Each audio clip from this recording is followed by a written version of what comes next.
क्या कहा इन्होंने? इनका कोट है बेसिकली कि integrity, insight and inclusiveness are the essential qualities of leadership. क्या मतलब हुआ इसका?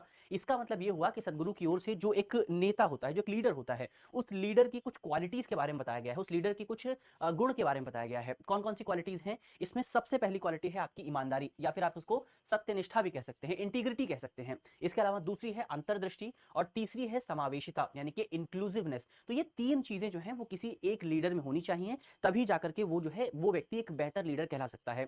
अब इनको अगर आप डिफाइन करने की कोशिश करें तो इंटीग्रिटी का क्या मतलब होगा? इंटीग्रिटी के आप बहुत सारे मतलब निकाल सकते हैं, बहुत सारे डेफिनेशंस निकाल सकते हैं।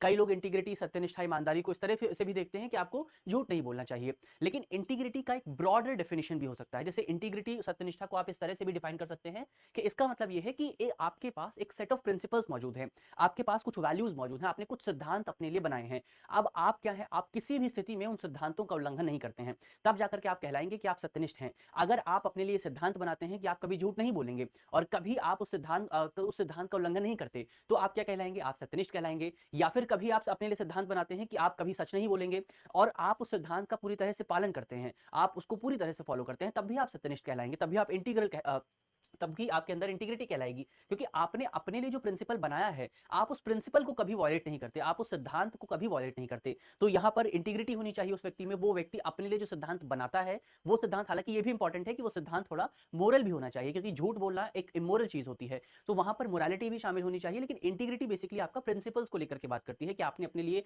जो वैल्यूज बनाई हैं, जो सिद्धांत बनाए हैं, उन सिद्धांतों का आपको पालन करना है। इसके अलावा इंसाइट भी होनी चाहिए आपके अंदर, अंतर्दृष्टि होनी चाहिए, आपके अंदर ऐसी चीजों को देखने की क्षमता होनी चाहिए जो कि सामान्य व्यक्तियों में नहीं होती है। इसके अलावा आपके अंदर इंक्लूसिविटी भी होनी चाहिए, समावेशिता भी होनी चाहिए। आप किसी एक वर्ग विशेष के प्रति ज्यादा सहिष्णु नहीं हो सकते हैं, एक वर्ग विशेष के प्रति ज्यादा इंटॉलरेंट भी नहीं हो सकते हैं। तो आपके अंदर जो है इंक्लूसिविटी भी होनी चाहिए, आप सभी लोगों को अपने अंदर समावेशित करने की कोशिश करें।